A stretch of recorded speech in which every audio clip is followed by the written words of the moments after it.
Terong ungu yang lembut, mulus, dan serbaguna ini telah menjadi bahan makanan pokok yang disukai di berbagai budaya. Siapa sangka? Tanaman yang ada di hadapan kita sekarang adalah hasil transformasi dramatis dari sebuah tanaman liar yang penuh bahaya.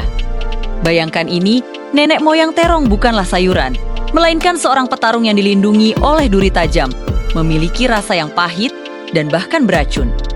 Mari kita telusuri bagaimana buah purba ini berevolusi menjadi sayuran kesayangan kita.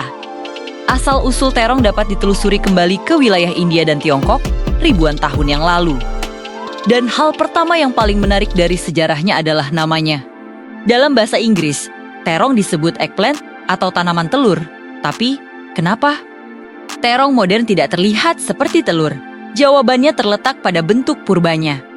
Varietas liar dan yang pertama kali didomestikasi memiliki ukuran yang sangat kecil, bulat, keras, dan yang paling penting, warnanya adalah putih atau kuning pucat.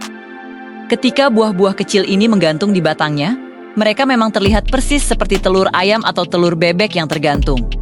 Tapi jangan tertipu oleh penampilannya yang imut seperti telur.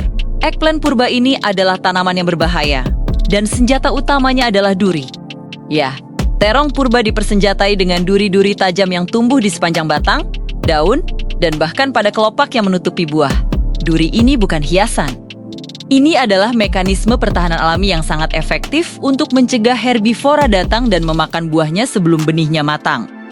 Ketika manusia mulai tertarik untuk mengonsumsi terong, proses domestikasi dimulai. Selama ribuan tahun, petani purba dengan cermat memilih benih dari tanaman yang memiliki duri paling sedikit. Generasi demi generasi, sifat berduri itu perlahan-lahan memudar hingga akhirnya hilang sepenuhnya pada varietas modern yang kita kenal sekarang. Selain duri, ada bahaya lain yang tersembunyi, yaitu racun.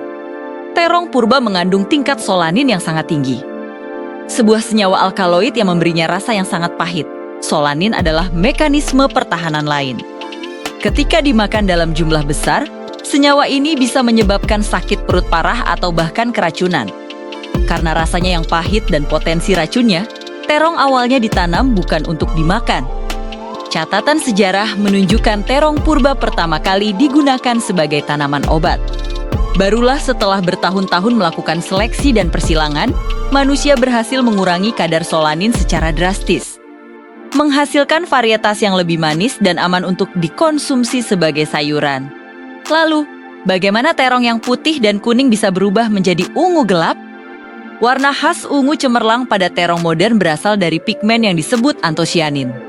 Perubahan warna ini adalah hasil akhir dari domestikasi yang intensif, yang sebagian besar dilakukan oleh petani di Asia, terutama Tiongkok dan India.